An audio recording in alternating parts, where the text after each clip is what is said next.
Boa noite, Poema. Você tá feliz ainda? Nossa, não tá muito não. Você tá feliz ainda?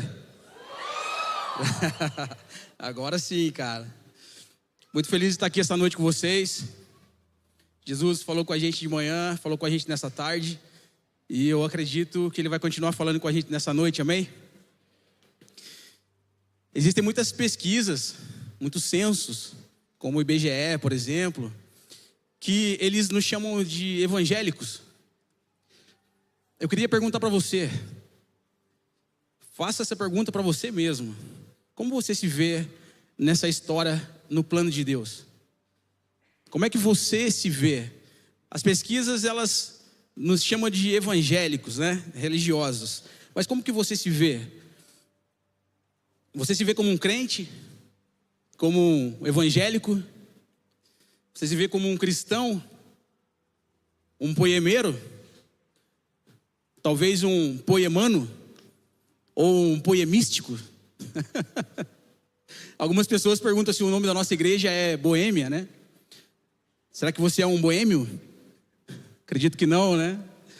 Você é um simpatizante? Um crente não praticante?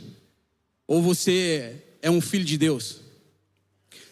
Eu acredito que Jesus, ele realmente está querendo reafirmar dentro de nós quem nós somos nessa noite. A Bíblia diz que Deus, ele está construindo um edifício, Ele está levantando uma casa espiritual.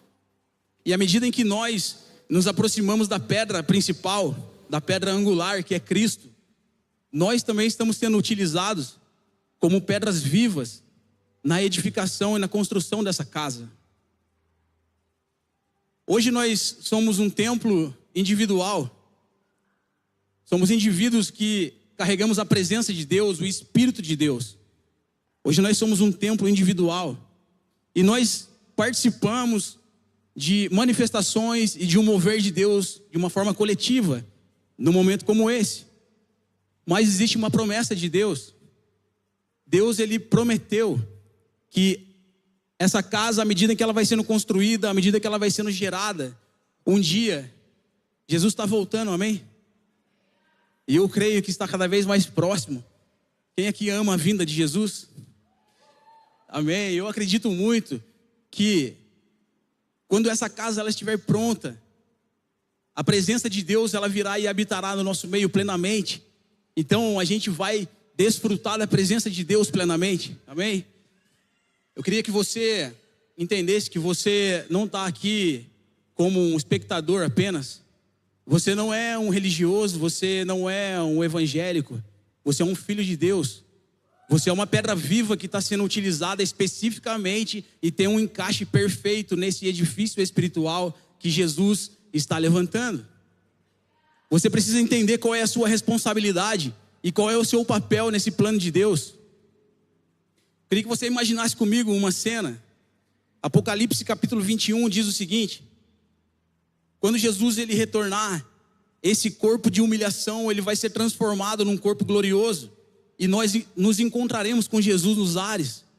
E então a nova Jerusalém celestial, ela vai descer, e Apocalipse vai dizer que muitos povos, tribos, línguas e nações, eles habitam nessa cidade, e Deus habita no meio deles. Então a nova Jerusalém, nós vamos descer com Jesus, e nós vamos restaurar todas as coisas com Jesus no milênio, amém? Isso não é uma história apenas, isso é uma promessa de Deus para nós. A Bíblia diz que a cidade não precisa de sol e nem de lua para iluminar a cidade, porque a própria glória de Deus ilumina a cidade, e o Cordeiro de Deus é a candeia no meio dela. Você não pode pensar que você não tem um plano especial dentro dessa história. Você é um filho amado de Deus e você precisa entender isso. Se você não sabe quem você é e nem para onde você está indo, qualquer lugar serve. E não é esse o chamado que Deus tem para mim e para você. Muitas pessoas elas dizem o seguinte: vamos pegar um cultinho hoje. Vamos assistir um culto hoje. Sabe o que significa a palavra culto? Serviço. Então eu queria dizer para você que você não veio pegar um cultinho aqui no domingo à noite.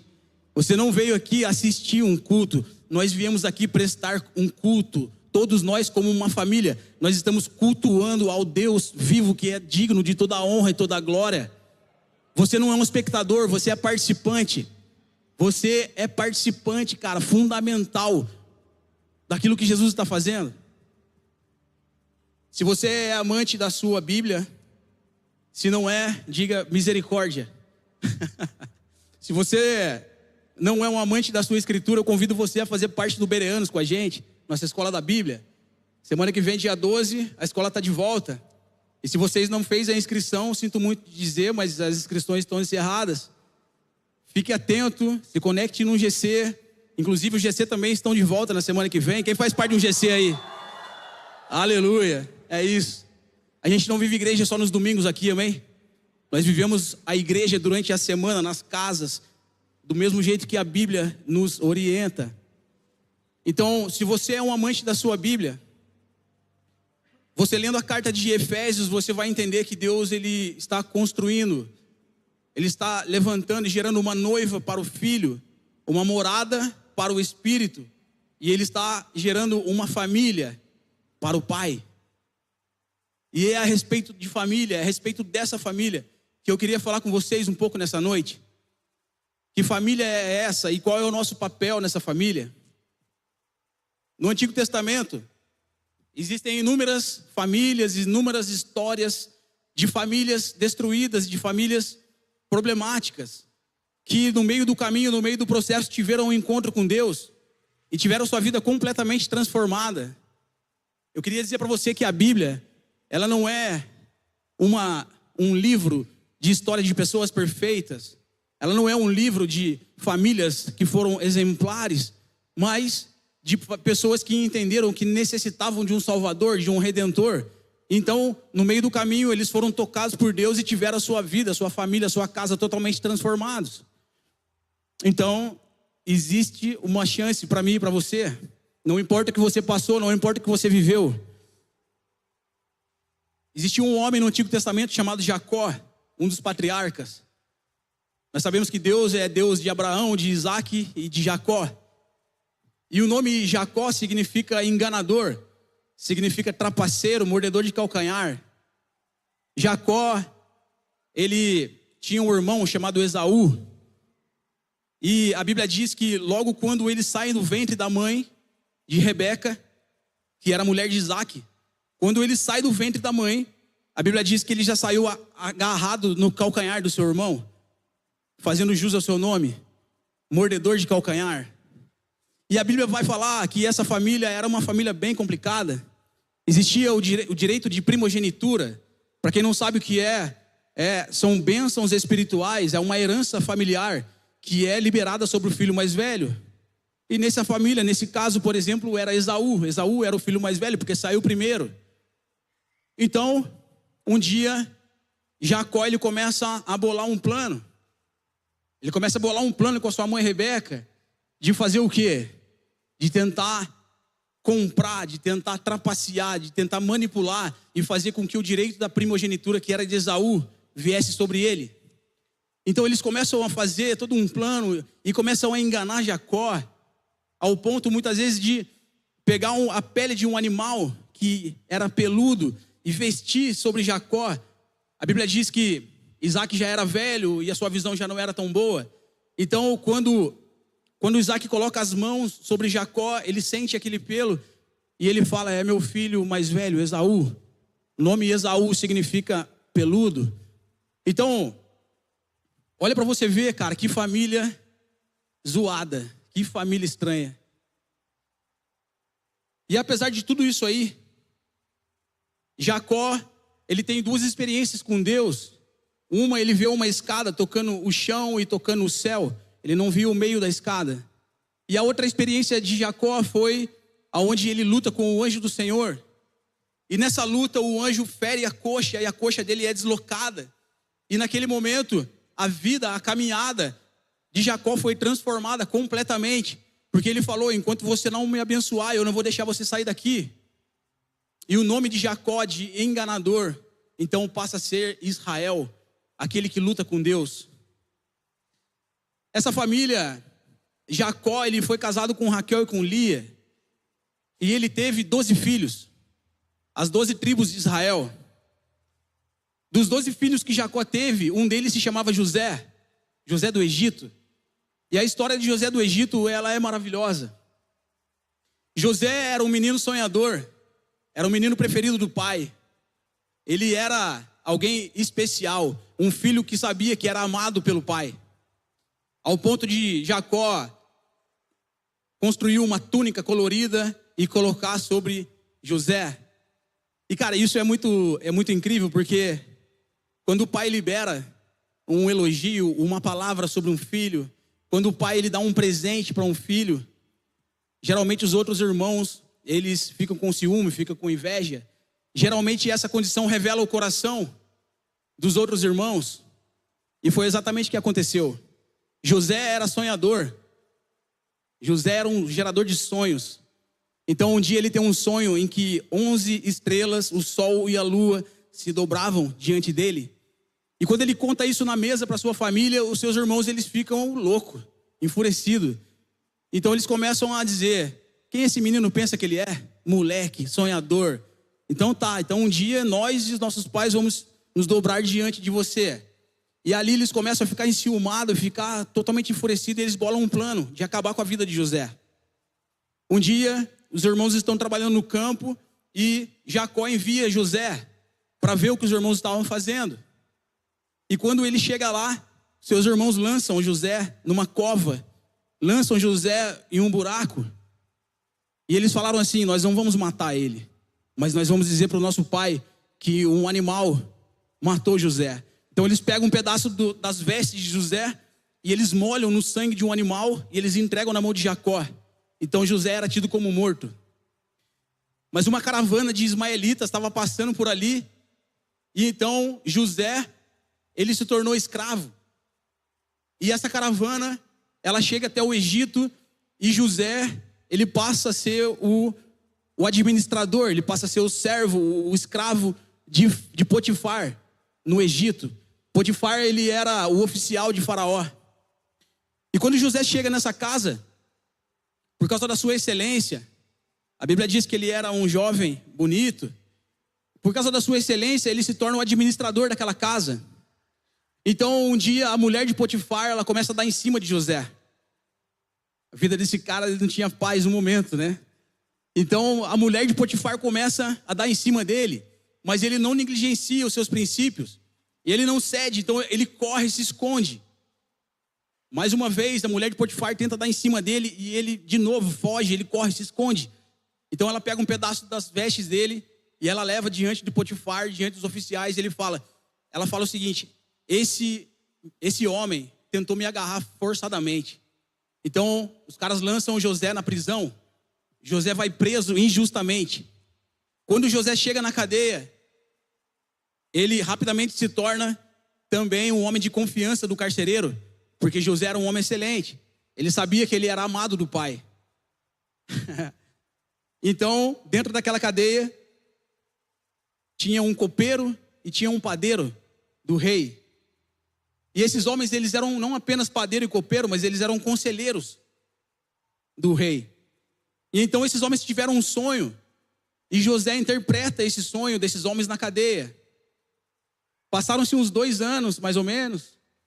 Um dia, Faraó tem um sonho. E então esses 2 homens, eles falaram: existe um homem na cadeia que ele tem o dom de interpretar sonhos. Então ele fala: tragam ele até aqui. Quando José chega diante de Faraó, Faraó fala para ele assim: você pode interpretar esse sonho? Então José fala para ele: sim. Esse sonho significa que serão 7 anos de vacas gordas e 7 anos de vacas magras. Então José, ele dá uma instrução, ele diz o seguinte: nesses 7 anos de vacas gordas, você deve armazenar 20% ou a quinta parte. E essa parte que você vai armazenar, ela vai ser extremamente importante no tempo de escassez. É com esse valor que nós vamos comprar todas as terras, nós vamos comprar todo o Egito. E foi exatamente o que Faraó fez. Então José se torna governante no Egito agora, como segundo homem depois do Faraó. Alguém respeitado, alguém imponente. E aí o sonho que José interpretou realmente aconteceu. Chegou o tempo de escassez, chegou o tempo de fome. E um dia José está lá no palácio. E quem é que aparece diante dele, pedindo misericórdia, compaixão e clamando por comida? Seus irmãos, a sua família. O que é que você faria, irmão? Se os seus irmãos tivessem vendido você, você tivesse passado por todo esse processo, tivesse passado por toda essa dificuldade, injustamente, e um dia Deus colocasse você numa posição, numa vantagem, e os seus irmãos estivessem diante de você, o que é que você faria? Eu acho que eu não seria misericordioso com eles.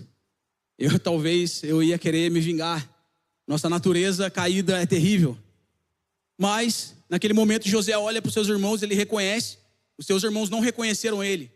Então ele diz o seguinte: volta para a casa de vocês e tragam o pai de vocês, o irmão mais novo de vocês. E aí, quando a família toda estava diante de José, José se revela para eles. E diz o seguinte: a palavra de Deus fala em Gênesis 45, 7 e 8. Mas Deus me enviou à frente de vocês para lhes preservar um remanescente nessa terra e para salvar-lhes a vida com um grande livramento. Assim não foram vocês que me mandaram para cá, mas sim o próprio Deus. Ele me tornou ministro do faraó e me fez administrador de todo o palácio e governador de todo o Egito. Que coração é esse, cara?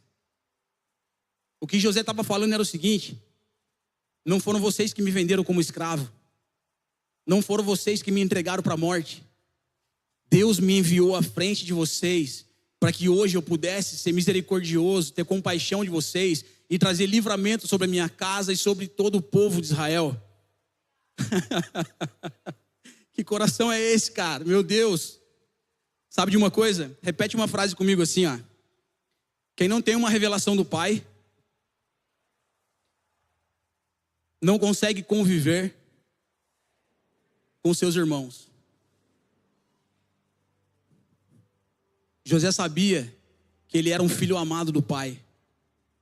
E quando você sabe que você é um filho amado do Pai, você não vive por comparação, você não vive por concorrência, você não vive por migalhas, você não vive correndo atrás de uma vida vazia.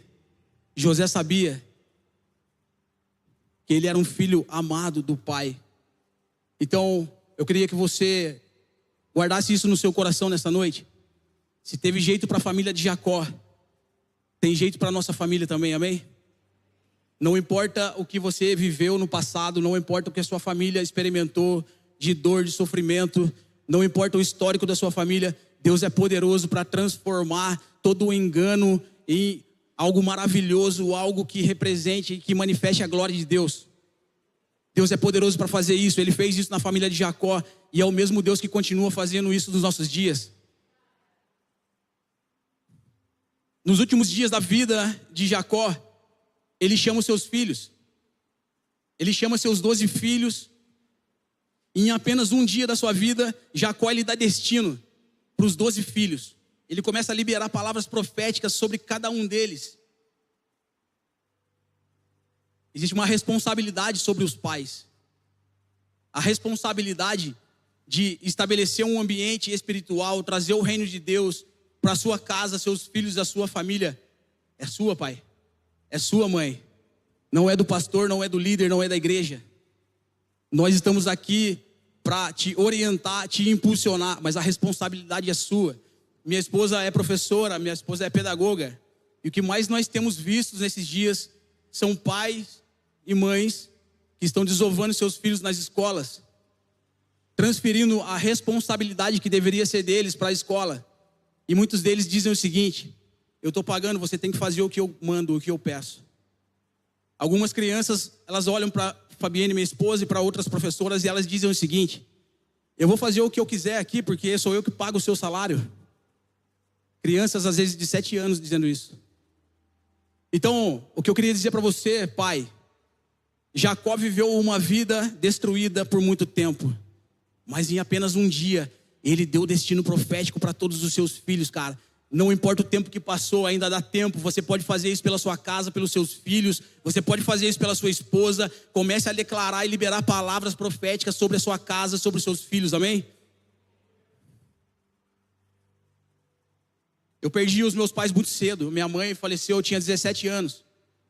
E o meu pai faleceu, eu tinha 18. Os meus pais eram pessoas simples. Eles eram incríveis, mas eram pessoas simples. Meu pai e minha mãe não conheciam a palavra de Deus. E existia uma dependência emocional absurda dentro da minha casa. A minha mãe teve algumas depressões profundas. E a minha mãe se apoiava completamente em mim. Eu era a muleta da minha mãe. Eu estava entre o meu pai e a minha mãe. Realmente eu estava literalmente no meio do casamento deles. Talvez eu era mais importante para minha mãe do que o meu pai. E o meu pai era um cara totalmente dependente emocionalmente da minha mãe. Então a gente vivia esse ciclo, era uma prisão emocional. Quando eu tinha 17 anos, a minha mãe faleceu. Deixa eu falar uma coisa para você que é casado, para você que tem família. Jesus precisa ser o nome mais alto da sua casa, do seu coração, amém? Você precisa amar Jesus mais do que seus filhos, mais do que sua esposa, mais do que seu marido. Jesus precisa ser o centro da sua casa e estar acima de todas as coisas. Com 17 anos a minha mãe faleceu.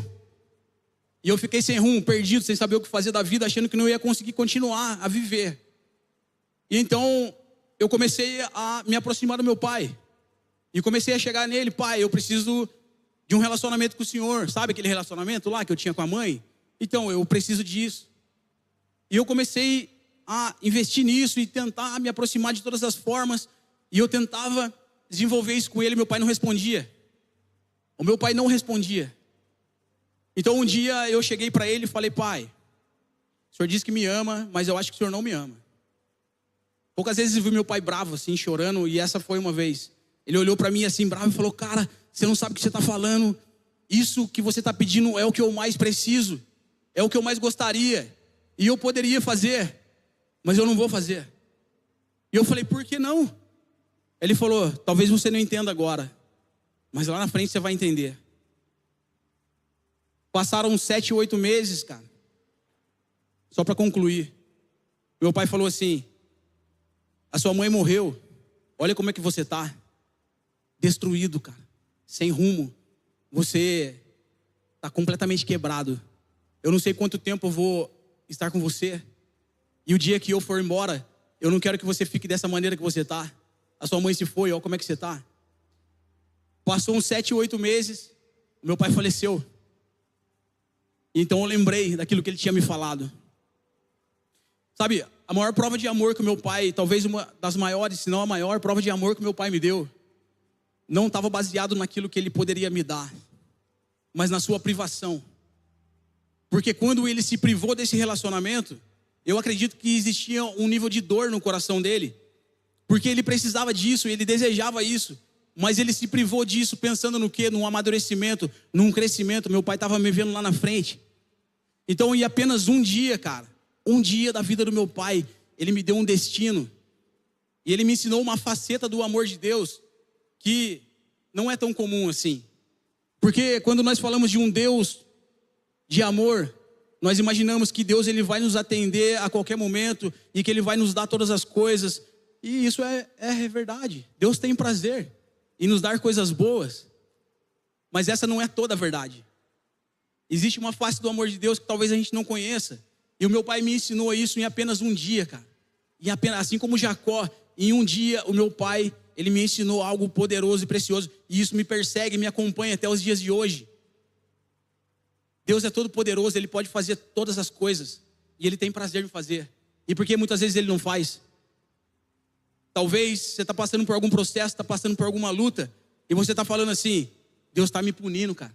Deus está me castigando. Talvez não seja um castigo, não seja uma punição. Talvez seja uma face do amor de Deus que você ainda não conheça. A Bíblia diz em Hebreus capítulo 12, se você está com a sua Bíblia aí, acompanha comigo. A carta aos Hebreus capítulo 12, versículo 7. Suportem as dificuldades, recebendo-as como disciplina. Deus os trata como filhos. Ora, qual o filho que não é disciplinado por seu pai? Se vocês não são disciplinados e a disciplina é para todos os filhos, então vocês não são filhos legítimos, mas sim ilegítimos, bastardos. Além disso, tínhamos pais humanos que nos disciplinavam e nós os respeitávamos. Quanto mais devemos submeter-nos ao Pai dos Espíritos, para assim vivermos. Nossos pais nos disciplinavam por um curto período, segundo lhes parecia melhor, mas Deus nos disciplina para o nosso bem, para que participemos da sua santidade. Nenhuma disciplina parece ser motivo de alegria no primeiro momento, mas sim de tristeza.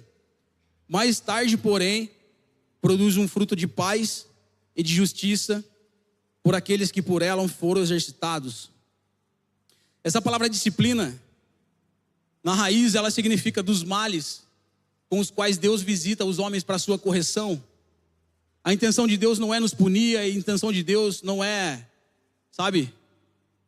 nos castigar apenas. Mas o desejo de Deus é que a gente avance, que a gente cresça, que a gente amadureça como filho. Então, isso fala muito do amor de Deus, cara. Existe um outro verso em Gálatas capítulo 4 que diz assim: digo, porém, que enquanto o herdeiro é menor de idade, em nada difere de um escravo, embora seja dono de tudo. No entanto, está sujeito a guardiões e administradores, até o tempo determinado por seu pai. Nesse texto aqui a gente entende que Deus ele nos fez co-herdeiros com Cristo, e que nós somos herdeiros dessa herança. Mas por que muitas vezes nós não podemos acessar essa herança? Porque ainda nós somos meninos.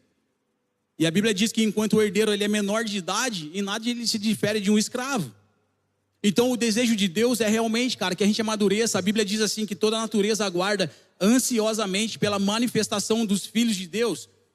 Mas a gente sabe que esse filho, que a Bíblia diz, é um filho maduro. Quando os meus pais faleceram, eu tive que assumir uma responsabilidade muito cedo. Com 17, 18 anos eu tive que assumir uma postura de alguém adulto, porque acionou dentro de mim aquele instinto de sobrevivência? Então você sai fazendo o que tem que ser feito. E foi assim que eu comecei a viver, com 18 anos de idade. Então, depois de algum tempo, eu comecei a perceber, cara, que eu já fazia parte de um corpo adulto, um corpo maduro, mas dentro de mim ainda existia um menino, uma criança. E sabe qual é o problema disso? Eu tenho percebido que nesses dias existem muitos homens que eles habitam num corpo adulto, num corpo maduro, mas por dentro existe uma criança, um menino. São homens e mulheres facilmente ofendidos, frágeis. Cara, tem gente aqui que não aguenta uma buzinada no trânsito. Se alguém enfiar a mão na buzina atrás de você, você quer parar o carro, você quer ir atrás. Isso te ofende de uma forma tão profunda, cara. Tem muitos de nós aqui que não aguentam uma buzina no trânsito. E a Bíblia diz o seguinte: um irmão ofendido, ele se torna mais inacessível do que uma fortaleza. Talvez a gente foi ofendido de alguma forma, ou por uma negligência dos nossos pais, ou porque a gente perdeu alguém que a gente amava, ou por alguma palavra que foi lançada sobre nós e hoje se tornou um teto sobre nós e a verdadeira paternidade de Deus. Talvez alguns de nós aqui não conseguem nem chamar Deus de pai. Existe um outro versículo na Bíblia que diz o seguinte: quem humilha o homem é o orgulho dele, mas o de espírito humilde obtém honra. Sabe por que eu estou dizendo isso? Existe uma fase da minha vida onde eu deveria apenas ser filho, e de certa maneira ela foi sequestrada. Então, já com um corpo adulto, e o que eu estou falando não tem a ver com idade, tá? Talvez você já é pai, tem filhos, talvez você seja até avô, e ainda carrega uma situação como essa. Porque depois que a gente está dentro dessa carcaça, às vezes é humilhante, é vergonhoso. E a única coisa que você precisa é deitar no colo de alguém e chorar. A única coisa que você precisa é encostar sua cabeça no ombro de alguém e falar assim: cara, eu tenho medo, eu tenho vergonha, eu não sei como fazer, você poderia me ajudar? São coisas que na fase de filiação é normal, é natural. Um filho chegar para um pai ou para uma mãe e falar assim: ó, me ajuda a atravessar a rua. Olha, eu fiz errado de novo, você poderia me ajudar? Na fase de filiação isso é natural, é normal. Agora, já com essa carcaça de adulto, de alguém maduro, é vergonhoso. Então muitas vezes o Espírito Santo de Deus vai estar falando para você assim: coloca para fora isso que está te matando. Expõe isso que está arrastando você já há muito tempo. E muitas vezes vai ter uma voz do seu lado falando assim: ó, larga a mão de ser idiota. Você não precisa passar por isso. Sai disso agora. E essa voz não é do Satanás. Essa voz não é do diabo. Sabe que voz é essa? É o seu orgulho falando para você. Por quê? Esse provérbio que eu acabei de falar aqui: quem humilha o homem é o orgulho dele. Então, um dia Jesus ele chama um homem com a mão mirrada. Eu tenho alguns amigos que sofreram algum acidente e eles têm um problema na mão, a mão atrofiou. Então, um dia Jesus, ele está num ambiente como esse, e aí existia um homem com uma mão mirrada no meio da multidão. Então, Jesus, ele pega, ele chama esse homem e ele fala o seguinte, nível de exposição 1, tá? Ele chama esse homem e ele fala assim: vem até a frente. Cara, esses amigos que eu tenho, que tem esse problema, eles têm uma tendência de andar com a mão às vezes no bolso, a mão escondida, porque eles têm vergonha. Então, Jesus ele pega, ele chama esse homem e ele fala o seguinte: vem até a frente. Exposição número 1. Se não bastasse, quando ele estava na frente já, Jesus olha para ele e fala para ele o seguinte: agora estende a sua mão. Então aquele homem com a mão mirrada, ele começa a estender a sua mão. O que Jesus estava querendo dizer para ele é: coloca para fora a sua vergonha. Expõe a sua vergonha. Eu sei que isso é vergonhoso, eu sei que isso é difícil, eu sei que você não consegue colocar isso para fora, mas confia em mim, eu vou curar você. Então, quando aquele homem começa a colocar a sua mão para fora, expor a sua vergonha, a Bíblia diz que instantaneamente a sua mão foi restaurada. Sabe de uma coisa? Eu acredito que nessa noite Jesus está querendo curar alguns corações aqui. Eu acredito que Jesus está querendo curar nossa alma ofendida, nossa alma machucada. Eu acredito que o Espírito Santo de Deus está querendo estabelecer dentro de você uma identidade de filho. Tem alguém aqui que crê nisso comigo? A Bíblia diz em Tiago 5,16: confessem seus pecados uns aos outros e orem uns pelos outros, porque a oração de um justo, ela é poderosa e eficaz para te curar. Quando eu chego dentro dessa igreja, quando Jesus me encontra, eu ainda vivia marcas desse relacionamento de dependência emocional com a minha mãe. A minha mãe me mimou, cara. Ela me mimou demais. Eu via a minha mãe vivendo situações financeiras, cara, terríveis, para me dar aquilo que ela não podia. Então, quando eu chego dentro dessa igreja, dessa casa, eu cheguei como um menino. Então, eu começo a projetar na igreja e na família espiritual, a família biológica que eu queria ter e não tive. E foi terrível, cara, me frustrei muito. Eu andei muitos anos dentro dessa casa falando: eu sou filho de Deus, eu sou filho de Deus. Mas era só no campo do conhecimento, só no campo do intelecto. Isso não era uma realidade dentro do meu espírito. E olha que nós vivemos numa igreja maravilhosa que sempre ministrou, cara, a respeito de paternidade, a respeito, sabe, de identidade de filho. Nunca foi uma igreja que centralizou no homem, mas sempre apontou a verdadeira paternidade de Deus, que é o Pai da adoção, o Espírito Santo, o Pai da eternidade, Jesus, e é o Abba Pai. Cara, essa paternidade de Deus, ela precisa vir sobre nós nessa noite, porque você precisa entender o papel que você tem nesse plano e nessa história que Deus está concluindo, cara.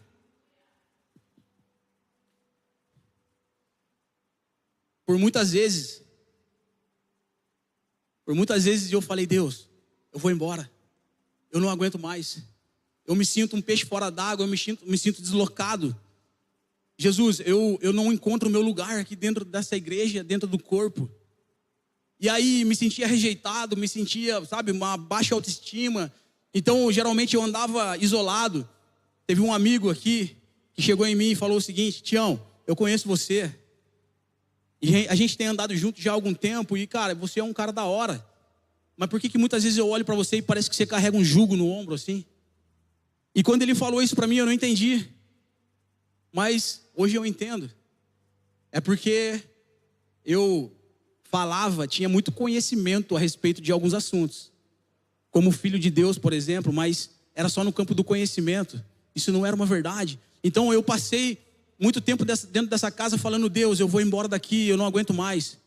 Eu não aguento mais porque eu entro dentro desse lugar e eu não me sinto parte. E então, o Espírito Santo trouxe uma palavra no meu coração. 1 Coríntios capítulo 11, versículo 19. É necessário que haja divergência entre vocês, para que sejam conhecidos quais entre vocês são os aprovados. Então, tudo aquilo que eu via como um problema, sabe esse fogo que às vezes acontece entre vocês? Não tem nada de errado não, tá? É Deus querendo combater a nossa meninice, combater a nossa imaturidade e querendo nos transformar e nos amadurecer. Esse é o fogo de Deus que nos aperfeiçoa, que nos refina. Repete essa frase comigo assim, ó: Jesus não nos planta. Vocês estão com sono? Jesus não nos planta na família que nós desejamos, mas na que precisamos. Graças a Deus, essa aqui foi uma casa que nunca atendeu as minhas exigências emocionais, os meus caprichos emocionais. Eu me lembro que quando eu casei com a Fabienne, no início, nos primeiros anos de casado, eu tive um problema com ela muito sério dentro de casa. Então eu saí da minha casa desnorteado, sem saber o que fazer. O Leandro morava aqui ainda. Então essa foi uma das poucas vezes que eu fui lá bater na porta da casa dele. E quando eu cheguei lá, ele viu que eu estava bem mal, estava chorando. Ele falou: entra aí, cara. Quando eu entro na casa dele, a gente foi para um quarto no fundo. Então ele pegou um violão. E quando ele pega esse violão, ele senta no sofá, eu sento na frente dele. E ali eu comecei a reclamar e falar mal da Fabienne. Ah, cara, você não sabe como é que é a Fabienne, não sei o que, e tal. E aí ele ficava em silêncio, cara, e ele só ficava dedilhando o violão. Aquilo me irritava profundamente. E aí eu vi que ele não falava nada, de repente eu fazia uma pergunta, ele não respondia, aí eu mesmo respondia. Eu fazia uma pergunta e eu respondia, e ele continuava dedilhando aquele violão. Tipo Davi expulsando o demônio de Saul, sabe? E aí passou uns 30, 40 minutos e ele não falou uma palavra. Então eu peguei e enxuguei as lágrimas no meu rosto, e aí eu entendi. Eu falei: eu já entendi, cara. Eu preciso de uma frieza, de uma medida de frieza e objetividade que a minha esposa carrega. Deus abençoe, obrigado. E saí andando. Cara, isso me marcou para sempre. Sabe por quê? Porque todas as vezes que a gente tentava transferir a responsabilidade para os nossos líderes e pastores, eles devolviam para a gente falando assim, ó: você precisa entender em Deus a medida e a porção que Deus tem para você. Eu não vou me tornar o seu Moisés, eu não vou me tornar o seu guru. Você precisa entender e buscar em Jesus, cara, a resposta que você precisa dar. Você precisa crescer, você precisa se tornar um homem, você precisa se tornar alguém responsável pelas suas atitudes. Não foi fácil, mas eu segui firme, caminhando. E um dia Jesus falou comigo. 1 Coríntios capítulo 7, versículo 12. A versão A Mensagem. Na versão A Mensagem está assim, escancarado. Por causa das grandiosidades daquelas revelações, para que eu não ficasse orgulhoso, eu recebi o dom de um obstáculo que me mantém em contato permanente com as minhas limitações. O anjo de Satanás, ele fez o melhor que ele pôde para me derrubar, mas o que ele conseguiu foi me pôr de joelhos, sem chance que eu ande de nariz empinado e orgulhoso. No princípio eu não pensava nele como um dom, e eu pedi a Deus que o removesse. Repeti o pedido 3 vezes, então ele me disse: a minha graça é o bastante, é tudo do que você precisa. A minha força brota da sua fraqueza. Assim que eu ouvi isso, achei melhor me resignar. Desisti de ficar pensando na limitação e comecei a apreciar o dom. Foi uma oportunidade para que a força de Cristo trabalhasse na minha fraqueza. Agora enfrento com alegria essas limitações, com tudo que me torna pequeno. Abusos, acidentes, oposição, problemas. Simplesmente permito que Cristo assuma o controle. E quanto mais fraco me apresento, mais forte me torno. Esse texto, ele é maravilhoso, mas é difícil de ser vivido.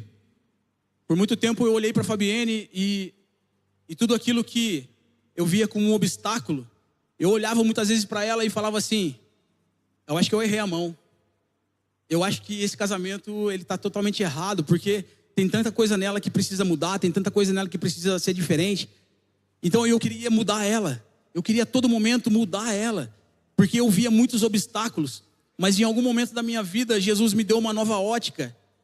Cara, uma vez meu pastor disse o seguinte: 90% do seu chamado está dentro da sua esposa. E eu falei: não é possível, cara, então meu chamado está perdido. Eu não consigo acessar isso, eu não consigo entrar nesse lugar. Mas no dia em que Jesus virou uma chave e mudou a minha ótica, tudo aquilo que eu via como um obstáculo, eu comecei a apreciar como um dom. Porque eu entendi que tudo aquilo que eu queria mudar na Fabienne eram coisas específicas que parece que Deus tinha feito intencionalmente, que estavam me empurrando cada dia mais para um lugar de governo, de autoridade, que eu não entraria de uma forma espontânea. Então eu falei: Jesus, cara, o Senhor me deu a esposa que eu precisava, não a esposa que eu desejava. E por meio dessas dificuldades, Jesus tem me levado cada dia mais a entender os planos e os propósitos. E por que eu estou falando do casamento? Porque tudo começa na nossa casa. Tudo começa na nossa família, é a nossa prioridade. Então, dentro da igreja não foi diferente.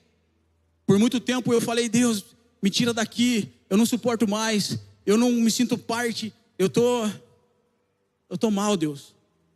Mas de repente eu comecei a entender que Deus tinha me plantado na família que eu precisava e não naquela que eu desejava. Deus tinha me plantado no lugar preciso, no lugar certo. Sabe por quê? Porque é só num lugar onde você é confrontado, onde você tem atrito, é que você vai se tornando um homem, cara. Vai deixando de ser menino, vai deixando de ser menina e vai se tornando um homem, uma mulher cada vez mais maduro, que entende a sua responsabilidade e se posiciona diante de Deus na missão que Deus tem para nós. Uma verdadeira marca de uma paternidade que vem de Deus é a seguinte: às vezes a sua alma vai gritar para você e vai falar assim: ó, sai daqui. Eu não estou falando para você permanecer nesse lugar, não, tá? Deixa o Espírito Santo te convencer. Mas às vezes a sua alma vai gritar e vai falar assim: ó, sai daqui. Eu tenho planos maiores para você. Eu tenho coisas melhores para você. Aqui ninguém te vê. Aqui você é invisível. Só que dentro do seu espírito existe uma voz que é inegável. E é a voz da paternidade que Deus colocou sobre a sua vida. E essa voz é a voz da pessoa que te gerou em Cristo Jesus. Sabe de uma coisa? Tudo que eu sei a respeito da pessoa de Jesus Cristo, eu aprendi nessa casa. Tudo que eu sei a respeito da igreja, a respeito das escrituras, tudo que eu tenho me tornado em Deus, eu devo à minha família espiritual chamada Poema. Porque, cara, eu recebi de graça nesse lugar. E eu sou muito feliz, cara, de fazer parte dessa igreja. Eu me sinto privilegiado. Eu sei que não é uma igreja perfeita. Quando eu cheguei dentro desse lugar, sabe o que eu queria? Eu queria um pai. Era tudo que eu queria. Esse era o meu BO. Então por muito tempo eu procurei um pai dentro dessa casa, e eu projetava isso nos homens. E por um período, talvez isso até seja importante, porque a Bíblia diz: vocês terão 10.000 tutores, mas vocês não terão muitos pais. Então quando eu cheguei aqui, existiram várias pessoas que foram como tutores, que me conduziram, me guiaram, me suportaram, me abraçaram, me acolheram e me levaram até a mesa da paternidade de Deus. Agora, toda vez que eu tentei projetar na figura de um homem, cara, o pai que eu queria, eu me frustrei. Sabe o que eu não estava percebendo? Que o que eu estava tentando encontrar aqui dentro, Deus estava gerando dentro de mim.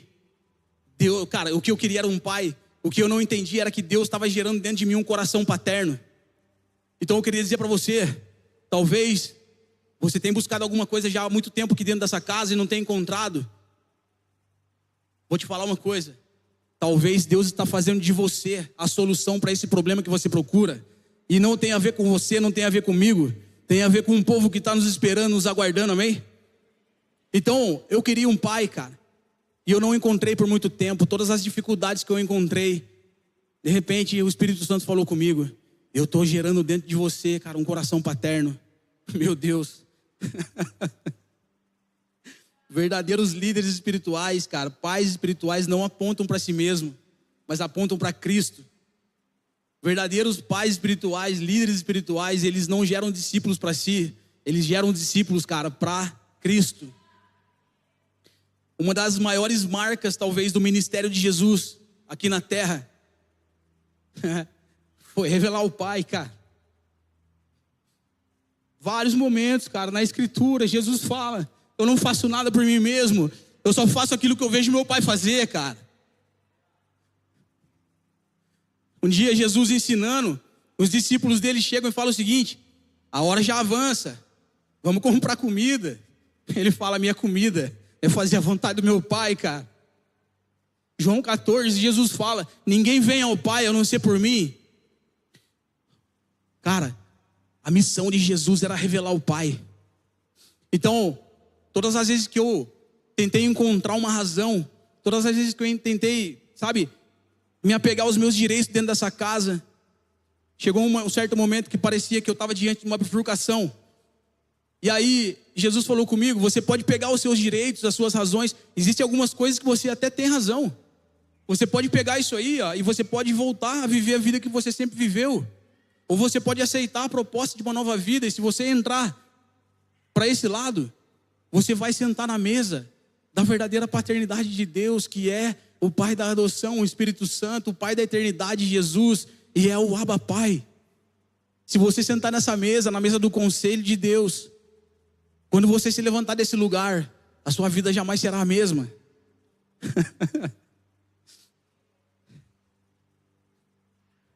Sabe o mais louco de tudo, cara? Jesus estava querendo gerar em mim, está gerando em mim um coração paterno. E eu ainda nem tenho um filho biológico. Ainda não. Em 2017, eu estava trabalhando numa empresa em São José e eu ganhava um salário muito bom. E eu tinha um respeito, eu tinha uma reputação, eu tinha um prestígio dentro da empresa. Sempre fiz um trabalho bem feito, sempre dei o meu melhor. Mas essa empresa passou por um período muito difícil, então eles me desligaram da empresa. E foi um desligamento bem complicado, porque aqueles homens, eles são meus amigos, são meus irmãos. Então a gente teve um problema por um período, e depois a gente resolveu todas as coisas. Hoje nós continuamos irmãos. Então eu saí do emprego e fiquei sem dinheiro, sem trabalho. Só que, em paralelo a isso, eu e a Fabi, nós ficamos praticamente uns 4 anos e meio em Pinda. Nós fomos para lá com o Prado. Naquele período só existia a Poema Taubaté e a Poema São José dos Campos. Então a gente começou a acompanhar o Prado. Só existia um GC em Pinda até então. E de repente a demanda do Prado começou a crescer em Taubaté. E ele falou assim: vocês poderiam dar sequência na consolidação desse GC? E cara, eu falei: bora, vamos lá. Então eu e a Fabi começamos a ir para Pinda e começamos a desenvolver relacionamento com pessoas novas, discipular pessoas, levantando liderança, esparramando o GC pela cidade. E a gente ficou 4 anos e meio mais ou menos naquele lugar. A gente chegou a ser pressionado pela galera, né? E aí, quando é que vai começar os cultos? E eu falava: gente, começar um culto é fácil.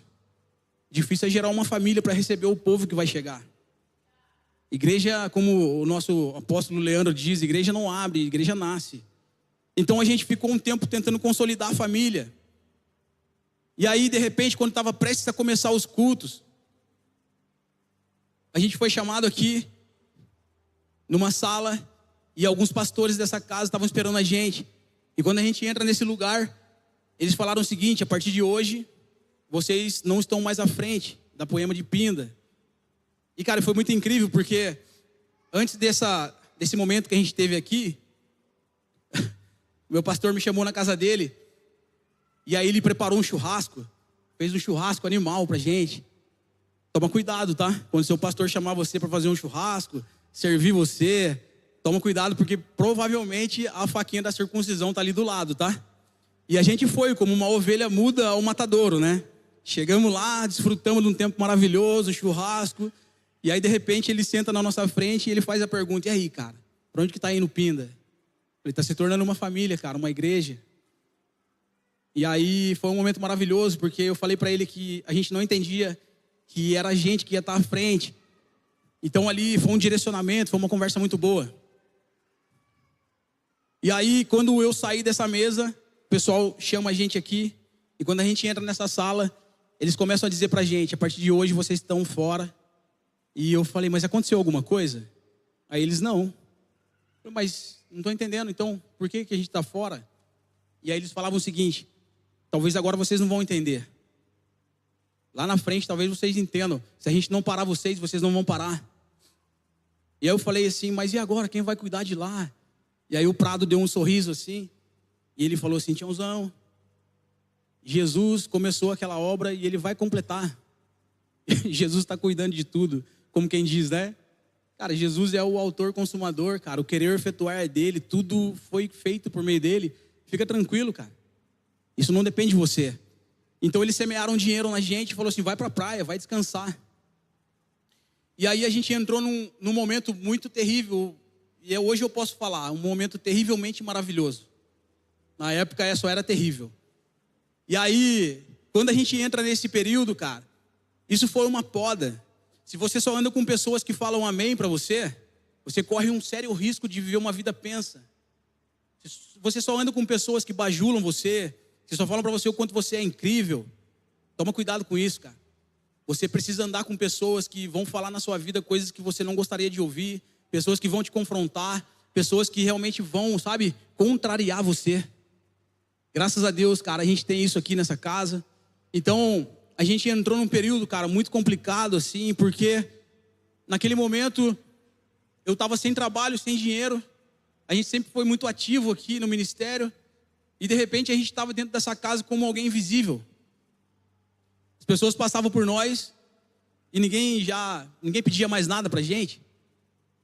As pessoas passavam por a gente assim, parecia que a gente nem estava ali. E foi muito estranho, cara. A gente começou a se sentir inútil. A gente começou a se sentir meio que assim: será que a gente precisa continuar aqui? Acho que deu o nosso tempo, né? Dá para entender isso, cara? Como é que dá o tempo de um filho dentro de uma família? E aí, cara, foi um tempo muito difícil pra gente. Porque Jesus começou a falar no meu coração muitas coisas. Então, quando você vai fazer uma entrevista de emprego, você senta na mesa do entrevistador, ele olha para você e fala o seguinte: me fala um pouco de você. E essa fala, ela é apavorante. Porque quando alguém fala isso pra gente, naturalmente você começa a pensar nos seus pontos positivos e pontos negativos. Você fala: e agora? O que eu vou falar? Vou falar dos meus pontos fracos e dos meus pontos fortes. Então você começa a falar: olha, eu sou formado em tal faculdade, eu tenho MBA, eu tenho mestrado, doutorado. Cara, eu já fiz intercâmbio, já morei na Europa, na América. E, cara, eu já tenho isso, tenho aquilo, tantos anos de experiência na área. Cara, meu salário é esse. E aí você começa a falar das suas conquistas. Depois de meia hora falando, o entrevistador olha para você e fala o seguinte: tá, você falou muitas coisas, mas você não falou de você para mim. Eu quero ouvir sobre você. Então, naquele momento que a gente estava passando por essa situação, parece que Deus sentou no lugar do entrevistador nessa mesa. E Deus olhou para mim e falou assim: me fala um pouco de você. E aí eu falei assim: Deus, eu estou me sentindo pobre, cego e nu, miserável. Eu estou me sentindo inútil, estou com vergonha. Eu não tenho bons resultados, eu não tenho o que te apresentar. Então Deus olhou para mim e falou assim: agora a gente está aqui num papo reto, e esse realmente é você, sem mim. E é exatamente desse jeito que você precisa não apenas conhecer, mas aceitar que você é amado, é o meu filho amado. É assim que eu te amo.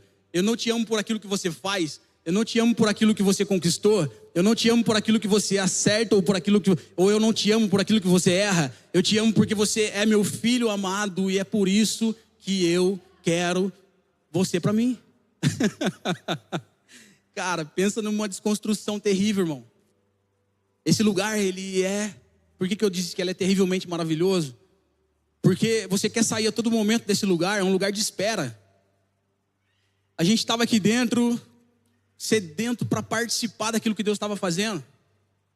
E a gente parecia que continuava invisível. E esse lugar de espera, ele é um lugar muito poderoso. No Antigo Testamento, antes do sacerdote entrar na tenda do encontro, a ordem de Deus para os filhos de Arão era: esperem 7 dias e 7 noites. O que é que você faz no tempo de espera? Não faz nada. Só fica ali esperando. Consegue ficar em silêncio, esperando, sem fazer nada? É nesse momento, cara, que Deus começa a derrubar do nosso coração toda a necessidade de aceitação, necessidade de reconhecimento, a necessidade de afirmação. É nesse momento, cara, que você muitas vezes vai se sentir inútil. E aí Deus falou comigo, cara: o valor que você tem não está nas coisas que você faz para mim. Você não é meu funcionário. Você não é meu empregado. Você é meu filho. Isso precisa se tornar uma realidade dentro de nós. Então, Jesus falou para mim: se você quiser sair daqui, desse lugar, pode sair. Eu sei que você está louco para produzir alguma coisa mecanicamente, para que você volte a ser notado, para que você volte a ser visto, para que você volte a ser reconhecido. Eu sei que você está louco para fazer isso aí, e a porta está aberta, eu não vou te impedir. Se você quiser fazer, pode fazer.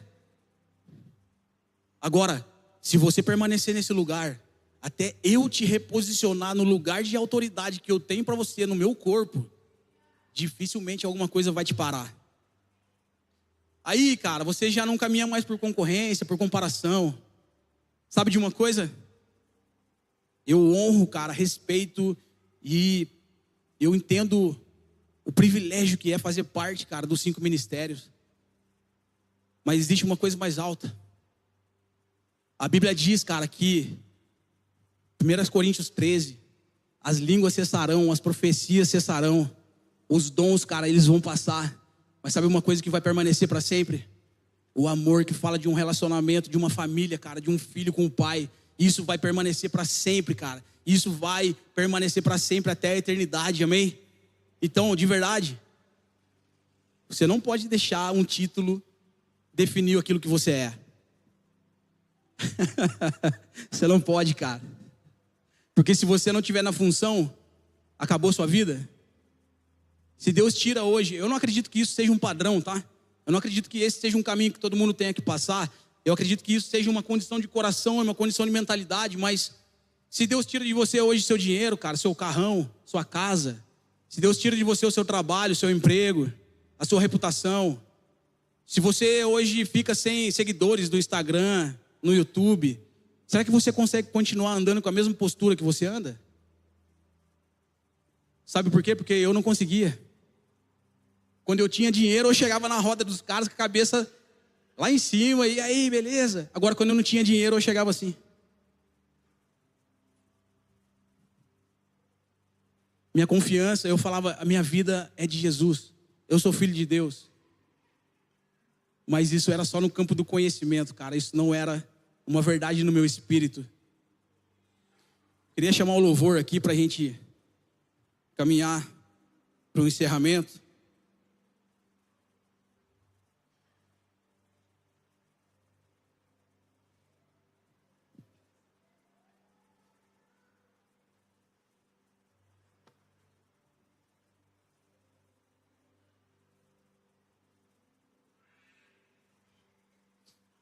Talvez existam 3 tipos de pessoas aqui dentro nessa noite.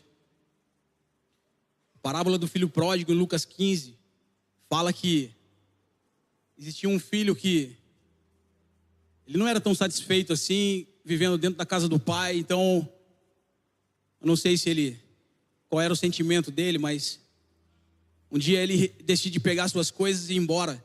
Talvez ele achou que existia uma vida mais alta para ele lá fora, uma vida melhor, mais prazerosa. Então ele pega suas coisas e ele vai embora. E ele viveu segundo os desejos do seu coração, vivendo tudo aquilo que ele achava que era bom. E um dia, caindo em si, ele volta para casa. E o pai estava lá na porta esperando ele. E quando ele volta para casa, foi feita uma festa incrível. E o filho que ficou dentro de casa, trabalhando todo aquele tempo, ele começa a olhar e ele fala assim: ah, é?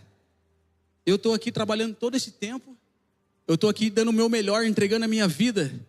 E quando esse cara que fez aí o que fez, esse Zé Ruela, ele volta, o Senhor faz uma festa para ele, E cara, que negócio é esse? Esse filho que ficou em casa, fala desse filho que se sente deslocado aqui dentro. Às vezes, você está no meio de um mover de Deus, a presença de Deus está cobrindo essa igreja, Jesus está operando coisas maravilhosas dentro desse lugar, e você parece repelente a tudo isso aí. Você não se sente parte, você não se sente filho, você não sente que está entre irmãos. Um dia o Léo falou um negócio para mim, ele falou assim: Tião, para de ficar querendo apresentar resultado de serviço, cara. Você é nosso irmão, cara, você é família com a gente. Vem sentar na mesa e vem desfrutar com a gente, cara, desse ambiente de família.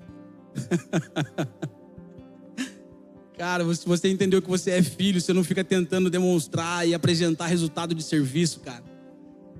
O resultado do serviço é uma consequência de uma vida íntima com Cristo.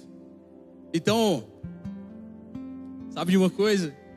Esse filho que ficou em casa, talvez ele está no meio de todo mundo, cara, e ele se sente sozinho. Ele se sente isolado. Às vezes ele entra aqui, ele acha que todo mundo está olhando para ele. E talvez tenha uma outra, terceira pessoa que você está chegando aqui agora e você nem sabe quem é o pai que estava na porta, nem é o filho que ficou dentro e nem o filho que foi embora.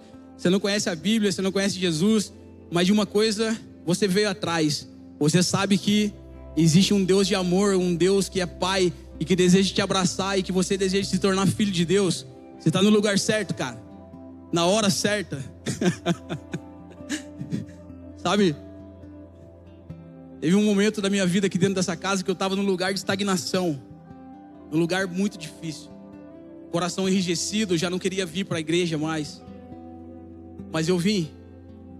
Então, um dia eu estava parado ali naquele canto, e eu estava exatamente desse jeito, como o filho que ficou em casa, o mover de Deus rolando, e eu estava ali parado, e não estava participando de nada que estava acontecendo. Então, no meio da adoração, um cara que é muito irmão aqui nessa casa, um amigo meu de anos, foi meu primeiro líder de GC. Eu devo muito a esse cara, me ajudou demais, cara. Me carregou muitas vezes, estendeu a mão para mim muitas vezes. Meu amigo, cara, para a eternidade. Ele saiu daqui e ele chegou chorando ali no canto. E quando ele chegou diante de mim, sabe quando você tá tão mal que você não consegue nem falar do jeito que você tá? Alguém pergunta, cara, o que aconteceu? Eu falo, não sei nem te falar, cara, tô tão zoado, tão mal. E de repente ele chegou ali no canto e falou assim: tinha uma visão com você, cara. Eu falei, então me fala. Ele falou assim: eu via você no lugar que os sacerdotes, cara, se limpam e se lavam, e você não estava se lavando, não estava se limpando. Os sacerdotes, eles se limpavam e se lavavam, era um ritual de purificação, antes de entrar na presença, antes de entrar no lugar do encontro com Deus. E ele falou, eu via você nesse lugar, você não se limpava e você não se lavava, e você ficava olhando para a sujeira que caía dos homens que estavam se limpando e se lavando, cara. Era exatamente como eu estava me sentindo.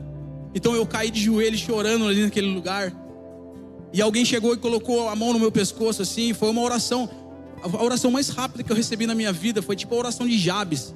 Se você não sabe, depois você pesquisa lá na sua casa. Alguém colocou a mão no meu pescoço e falou assim: pai, dá ousadia para ele.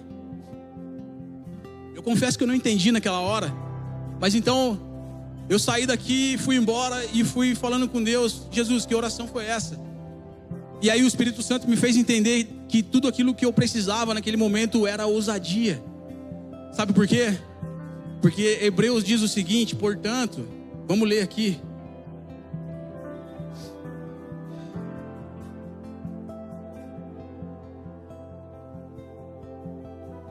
A Bíblia diz assim: portanto, aproximemo-nos confiadamente ou ousadamente até o trono da graça de Deus, a fim de recebermos graça e misericórdia que nos ajude no tempo de necessidade, no tempo oportuno. Queria que você ficasse de pé nesse momento.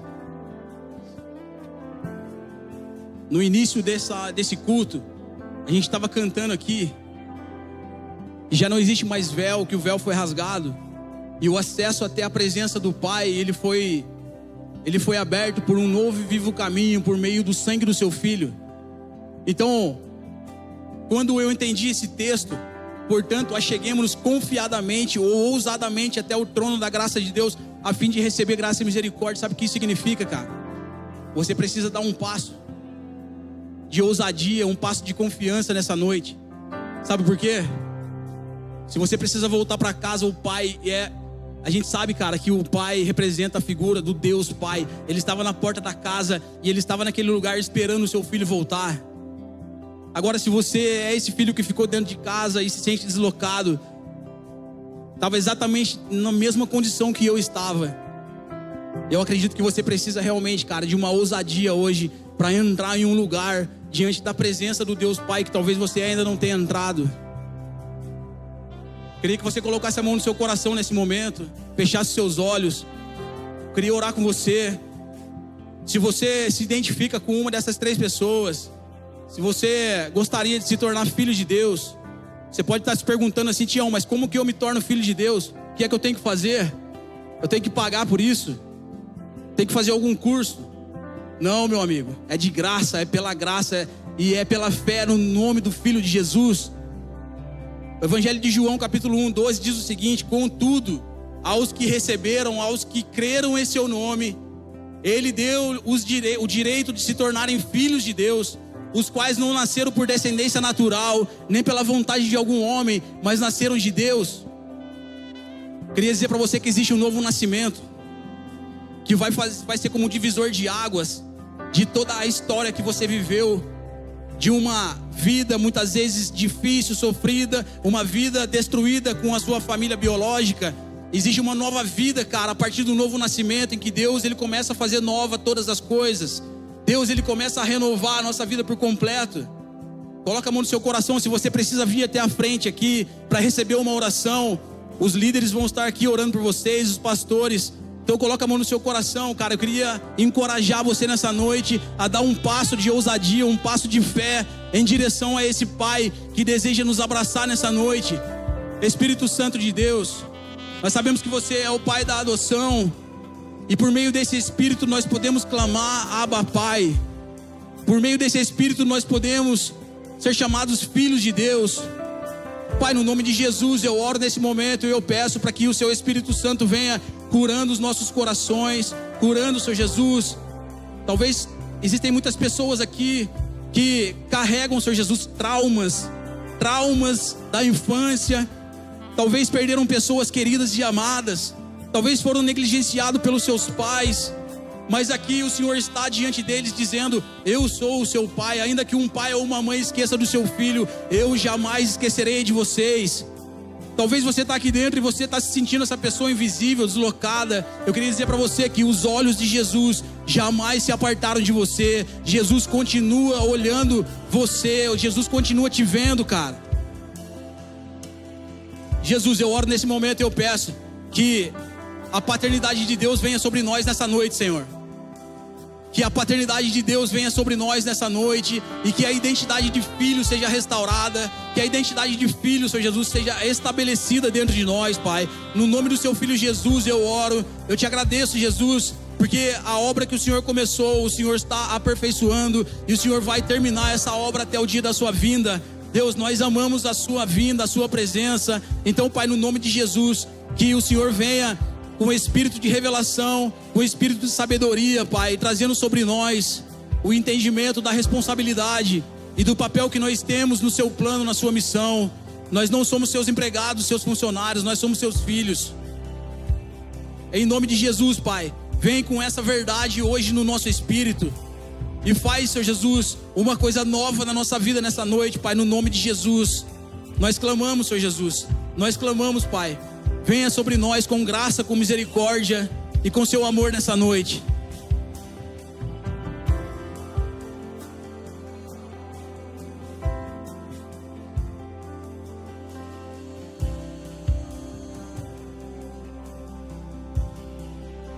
Escuto teu coração, cada batida está chamando meu nome. Sou atraído outra vez por teu sangue. Me sinto tão amado por ti.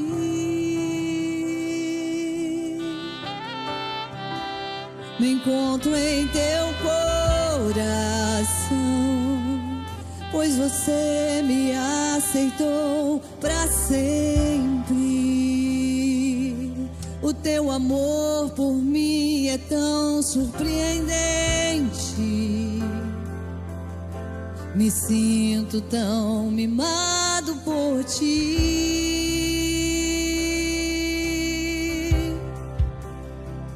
E é tão belo saber que sou filho e que tenho lugar em tua mesa.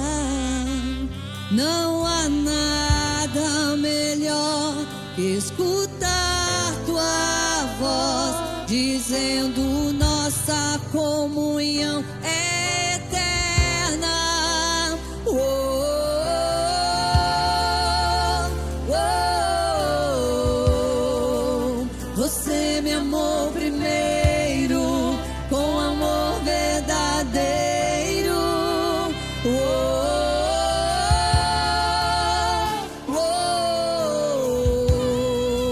eu nasci pra te adorar, eu nasci pra te adorar. Oh, Abba, teu amor nunca falha, sempre me abraça. Abba,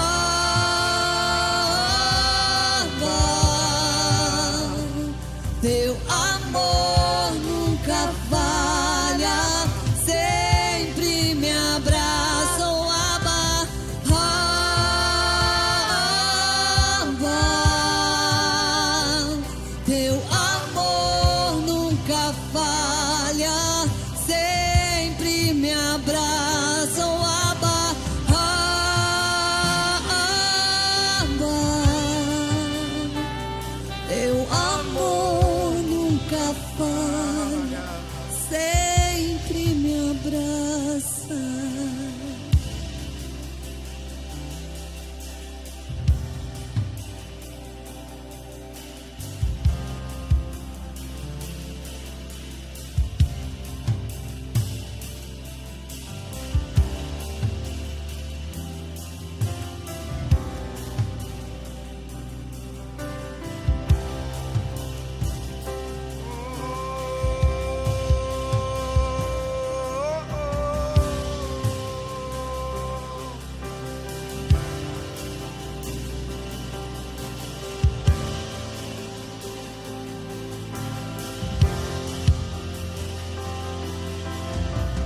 Fui adotado como filho, sou co-herdeiro com Jesus Cristo.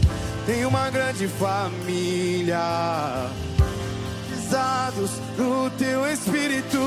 Fui adotado como filho, sou co-herdeiro com Jesus Cristo. Tenho uma grande família, batizados no teu Espírito. Fui adotado como filho, sou co-herdeiro com Jesus Cristo. Tenho uma grande família, batizados no teu Espírito. Fui adotado como filho, sou co-herdeiro com Jesus Cristo. Tenho uma grande família, batizados no teu Espírito. Clamamos Abba, Pai.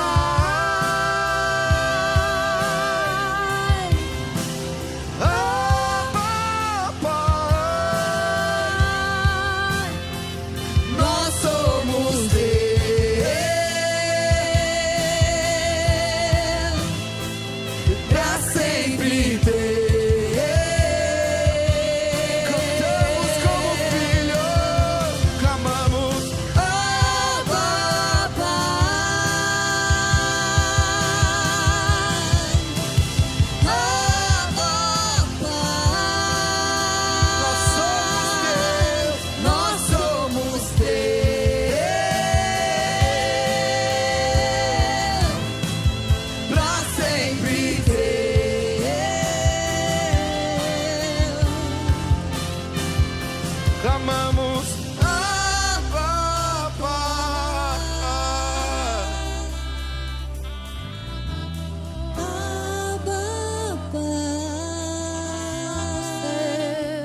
Pra sempre.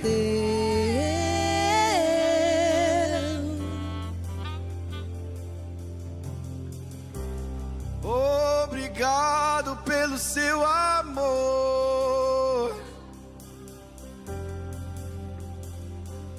que me conquistou e me chamou mais uma vez pra sua mesa, me chamando de filho.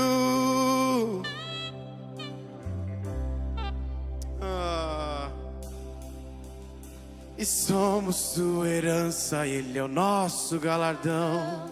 Seu olhar de graça nos atrai a redenção.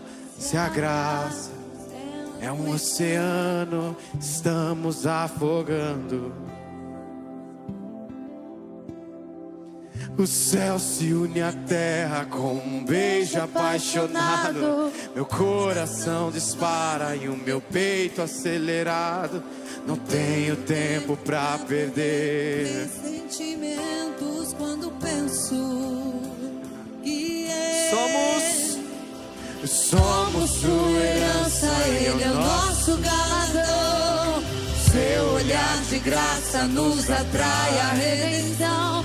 Se a graça é um oceano, estamos afogando. Aqueles que são filhos e estão na família do Senhor Deus, levante as mãos.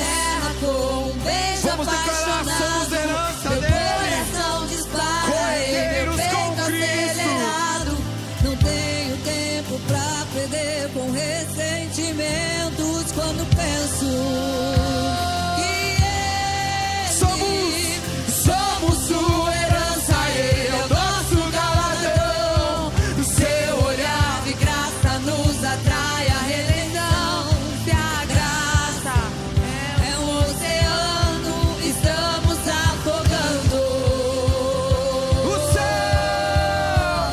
O céu se une à terra.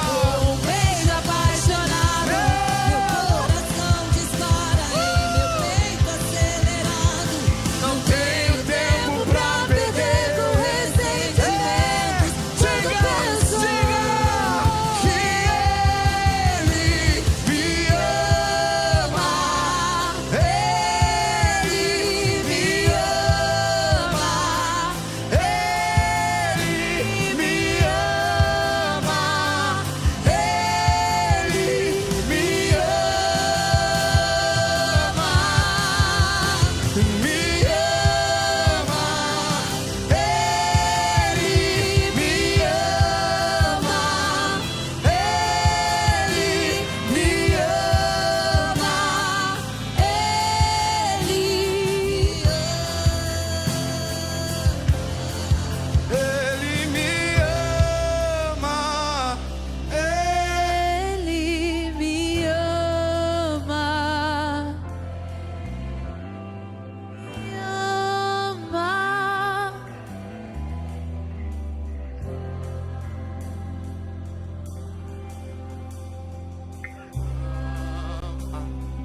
Ele me ama. Ele me ama.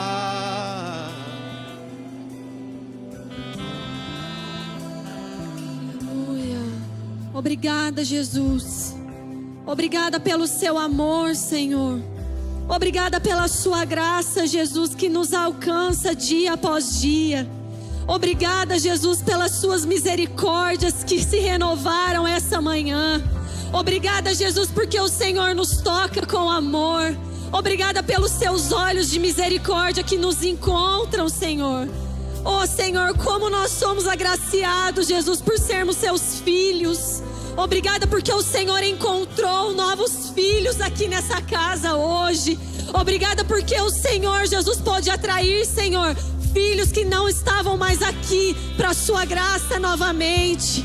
Obrigada, Jesus. Nós não temos palavras, Senhor, para te agradecer, Jesus. Mediante, Senhor, a tanta graça, Há tanto amor, Jesus. Continue, Senhor, nos constrangendo com o seu amor, Jesus. Continue nos constrangendo, Jesus, com a sua graça. Que o Senhor possa, Senhor, cultivar essa palavra, Senhor, no nosso coração. Para que nós, Senhor, nunca, Senhor, nos esqueçamos, Senhor, de onde o Senhor nos tirou, Jesus. Mas que sempre sejamos lembrados, Jesus, de onde é o nosso lugar, que é nos teus braços, que é na sua casa, Jesus, que é na sua família, Pai. Em nome de Jesus, Senhor. Muito obrigada, Jesus. Muito obrigada. Nós te amamos, Senhor. Amém, amém. Amém, Poema. Você está feliz ainda? Aleluia. Nós temos uma notícia muito incrível para você, não é, meu amor? Uma notícia espetacular. Tá todo mundo me ouvindo bem? Uma notícia espetacular. Essa semana, faz barulho comigo. Essa semana volta o GC.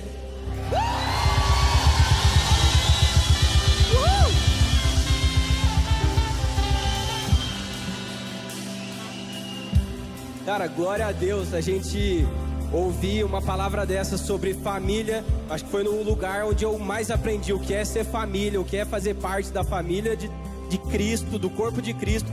Foi no GC. E quem aqui frequenta GC? Quem aqui vai no GC? Ó, uma galera. Quem levantou a mão tá com o compromisso de olhar pro irmão do lado aí, ó. Que não levanta. Mantém a mão levantada aí, quem vai? Ó, olha pro irmão que tá do lado aí, que tá com a mão abaixada. Grava bem o rosto dele, que você vai ter que convidá-lo, hein? E talvez você que está aqui pela primeira vez, ou que veio nas férias de GC e você nunca ouviu falar. O que é um GC? O GC é o nosso grupo de crescimento. O GC é o lugar onde nós nos reunimos toda semana para compartilhar mais do amor de Jesus, para ser família, para aprender mais do Senhor, para ter comunhão. Eu sou fruto de um GC, o Bill é o fruto de um GC. O GC foi o lugar que me ajudou o Senhor curar as minhas feridas. O GC foi onde eu ganhei amigas pro resto da minha vida. O GC foi o lugar aonde Jesus me encontrou como família. Então, essa semana você tem um compromisso de estar com a gente em um GC. De viver essa família com a gente, de viver esse ambiente tão precioso que é o GC, que é o nosso grupo de crescimento. A nossa igreja nasceu de um GC. A nossa família espiritual nasceu de um GC na casa do Lê e da Érica, há muitos anos atrás. E para você que levantou a mão, olhou pro seu irmão do lado que estava com a mão abaixada, você vai nesse momento fazer um convite para ele. Você vai falar assim para ele: olha pro irmão do lado, cadê quem tava com a mão levantada? Levanta de novo, só mais uma vez, eu prometo. Olha pro irmão do lado que tá com a mão abaixada, vai falar para ele: irmão, vamos gente, comigo? Irmão, essa semana você tem um compromisso de ir no GC comigo. E aí eu vou ajudar você agora, se ele quiser dar um migué. Você vai pegar esse irmão pela mão, lá na frente, no balcão que tem lá no Welcome. Você vai levar o seu irmão até lá. E se ele falar: ah, mas o seu GC é um dia da semana que eu não consigo, o seu GC é num bairro muito longe da minha casa, lá vai ter um pessoal preparado para ajudar você a achar um GC para esse seu amigo. Um GC no dia que for mais fácil para ele na rotina, um GC mais perto da casa dele, um GC específico para a idade dele. Todo mundo assume esse compromisso aqui comigo de levar o irmão até lá? Ih, só 2. Vamos levar o irmão até lá, gente? Viver família com a gente? Então que Deus abençoe vocês. Essa semana o compromisso é no GC. Contamos com a graça de Jesus, que nessa semana a gente vai ver tudo isso em família, amém? Boa semana, igreja. Aleluia, abraça a pessoa que está do seu lado.